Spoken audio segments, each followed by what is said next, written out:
নমস্কার বন্ধুরা, সকলকে স্বাগত জানাচ্ছি। গরমকালে আমরা কেউই খুব বেশি রান্নাঘরে থাকতে ভালোবাসি না, তাই আজকে খুব কম সময় ঘরে থাকা উপকরণে সহজে তৈরি এক পাকের রেসিপি শেয়ার করছি।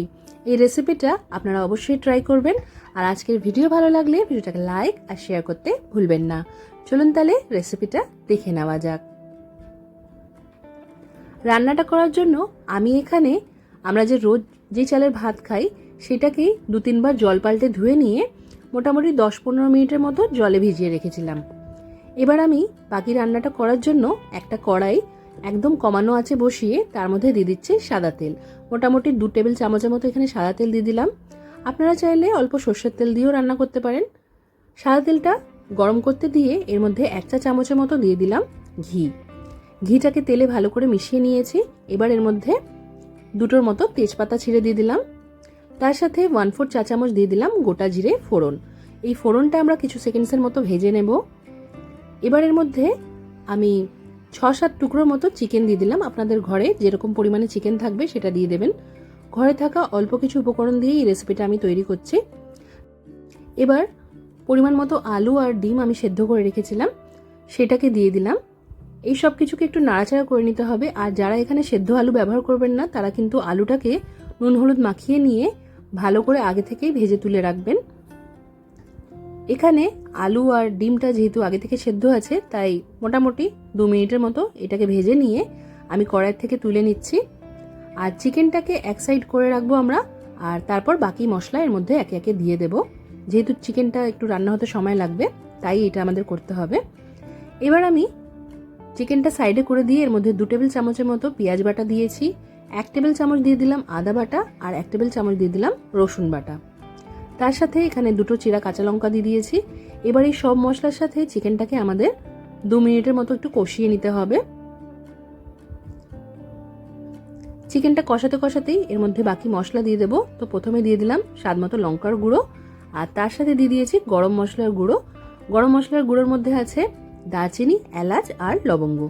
গরম মশলার গুঁড়োটা একটু বেশি করেই দেবেন। আমি এখানে 1 চা চামচ ভর্তি ভর্তি দিয়েছি, আর দিয়ে দিয়েছি স্বাদ মতো নুন। এখানে সবকিছু ভালো করে মিশিয়ে নিয়ে আরও 2-3 মিনিট চিকেনটাকে ভালো করে কষিয়ে নিয়েছি। তারপর যে চালটা আমরা ভিজিয়ে রেখেছিলাম 10-15 মিনিটের মতো, সেই চালটা জলের থেকে তুলে নিয়ে ভালো করে দিয়ে দিলাম। এবার এই সব মশলার সাথে চালটাকে ভালো করে ভেজে নিতে হবে। মোটামুটি 2-3 মিনিটের জন্য চালটাকে আমাদের আঁচ কমিয়ে রেখেই ভেজে নিতে হবে। এতে করে চালটা যখন পরে রান্না হবে তখন সুন্দর ঝরঝরে হবে। এখানে চালটা আমাদের ভাজা হয়ে গেছে। এবার এর মধ্যে আমি যে আলুগুলো ভেজে নিয়েছিলাম সেটা দিয়ে দিলাম। তবে ডিমটা এখন আমি দিচ্ছি না, যেহেতু ডিমটা আমি একটু বেশি সেদ্ধ করে নিয়েছি, তাই দিচ্ছি না। আর অল্প একটু এখানে আমি দিয়ে দিয়েছি মোটামুটি হাফ বাটির মতো মশলার বাটি ধোয়া জল।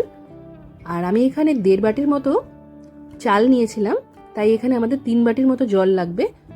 আমি এখানে 2.5 বাটির মতো জল দিয়েছি, যেহেতু হাফ বাটির মতো এখানে আমি মশলার বাটি ধোয়া জল দিয়েছিলাম। এই রান্নায় আমরা যতটা চাল নেব তার 2 গুণ দিতে হবে আমাদের জল। তো এই জলের মাপটা আপনার মাথায় রাখবেন। এবার আমি এর মধ্যে আরও 1 চা চামচের মতো নুন দিয়ে দিলাম, আর দিয়ে দিলাম হাফ চা চামচের মতো চিনি। এই দুটোকেও ভালো করে মিশিয়ে নিতে হবে। আপনারা চাইলে ওপর থেকে আরও 1 চামচের মতো ঘি অ্যাড করতে পারেন।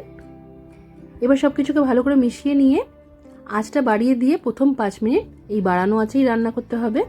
এখন 5 মিনিট পর ঢাকাটা সরিয়ে নিয়ে একবার নাড়াচাড়া করে দিতে হবে, যাতে তলায় কিছু ধরে না গিয়ে থাকে।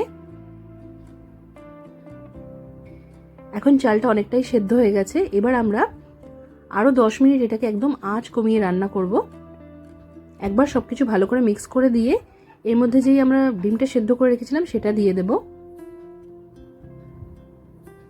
এবার এটা ঢাকা দিয়ে একদম আঁচ কমিয়ে 10 মিনিটের জন্য এইভাবেই রান্না করতে হবে।